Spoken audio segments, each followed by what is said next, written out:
మన అన్న ఎమ్మెల్యే ప్రభుత్వ ఆశన్న గారు మన సంఘానికి మన వార్డుకు వచ్చేసారు.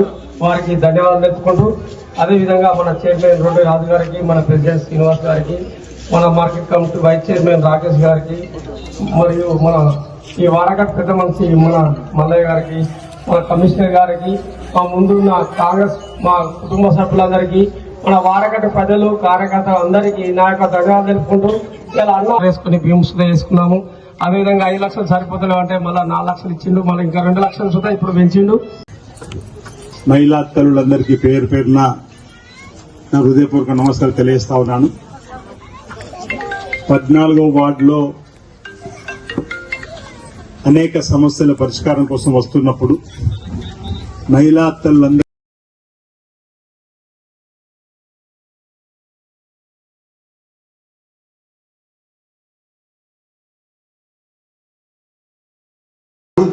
ప్రజలు కోరుకునే పనులు, గత నాయకత్వం చేయలేని పనులు నా దృష్టికి వచ్చినప్పుడు ఒక సవాలుగా తీసుకున్న ప్రయత్నం, వాటిని అమలు చేసిన ప్రయత్నం చేస్తాం.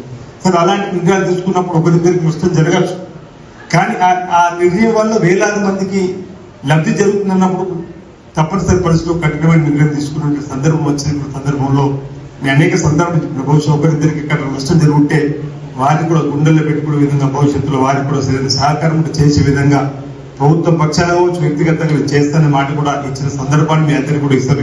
ఇక్కడ ఉన్నటువంటి మీ వర్గాల ద్వారా కూడా గుర్తు చేసేటువంటి ప్రయత్నం చేస్తూ 54 సంవత్సరాలకు ఎదురు చూస్తున్న రోడ్డు వేయడానికి సంబంధించి నిర్ణయం తీసుకున్నప్పుడు కొంతమందికి ఇబ్బంది కలిగిన మాట వాస్తవమే. ఆ త్యాగాలు కూడా మరవలేదని చెప్పి అనేక సందర్భాలు చెప్పిన ఒక నిర్వాసితులు నష్టపోతే మరో ప్రాంతంలో వారికి లాభం అని ఈరోజు ప్రాజెక్టులలో కూడా ఇబ్బంది వచ్చినప్పుడు కూడా వారిని కాపాడే ప్రయత్నం చేసుకునే సందర్భంలో బాగానే ఇక్కడ కూడా మనం కార్యక్రమం చేసుకున్నప్పుడు మనకు కొంచెం ఇబ్బందులు ఎదురైనా తప్పని పరిస్థితుల్లో మనం రోడ్డు వేయడం కోసం ప్రయత్నం చేసినాం.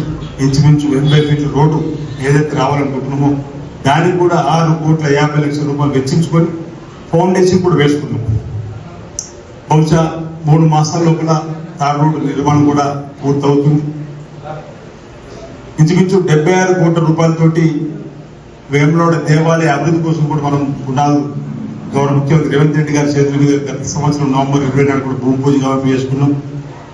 ఒకరిద్దరు అంటున్నారు ఏం చేసిన పనులు, ఏం జరుగుతుంది, ఇంకా తట్టటి మట్టి కూడా తీయలేని చెప్పండి. మీ కళ్ళ ముందు ఎన్ని తట్టటి మట్టి వేది మీరు చూసింది. అభివృద్ధి అనేది ఇంత క్లియర్ గా కల్పిస్తున్నా ఒకరిద్దరు విమర్శిస్తున్నారు. ఏం చేసింది ప్రభుత్వం వచ్చిన తర్వాత, ఏం జరుగుతుంది చెప్పండి.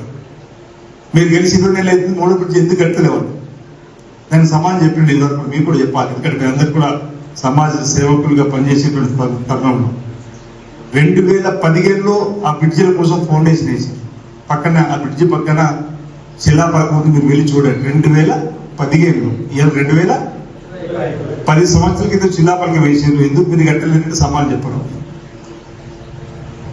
గతంలో నేను చూసిన ఒక వీడియో, రంగురంగుల పోస్టర్లు, వీడియోలు, 3వ బ్రిడ్జ్ ఉన్నట్టు, ఆ 3వ బ్రిడ్జ్ మీద కారు వెళ్తున్నట్టు కూడా మనం ఆల్రెడీ వాళ్ళ హయాంలో రిలీజ్ చేశారు.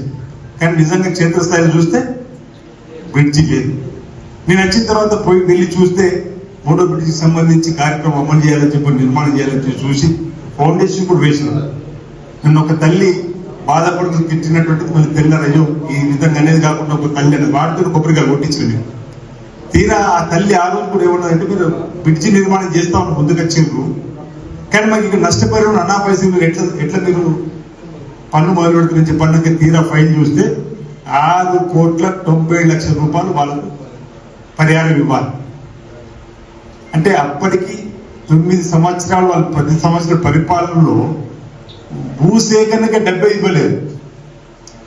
మళ్ళీ నేను రేవంత్ రెడ్డి గారి దగ్గరికి వెళ్ళి, కోమటిరెడ్డి వెంకటరెడ్డి దగ్గరికి వెళ్ళి 6,90,00,000 తీసుకొని వచ్చి వాళ్ళకి ఇచ్చేటువంటి ఏర్పడి ఏరులో కాస్త ఆలస్యమైంది తప్ప వచ్చిన వాళ్ళకి డబ్బులు ఇచ్చినాం, తీసేసినాం. ఇది కూడా 47 కోట్ల రూపాయలు డబ్బులు తీసుకొని వచ్చినాం. వాళ్ళందరూ కూడా నష్టపరిహారం 2013 భూసేకరణ చట్టం ప్రకారం చేసే క్రమం చేసినాం.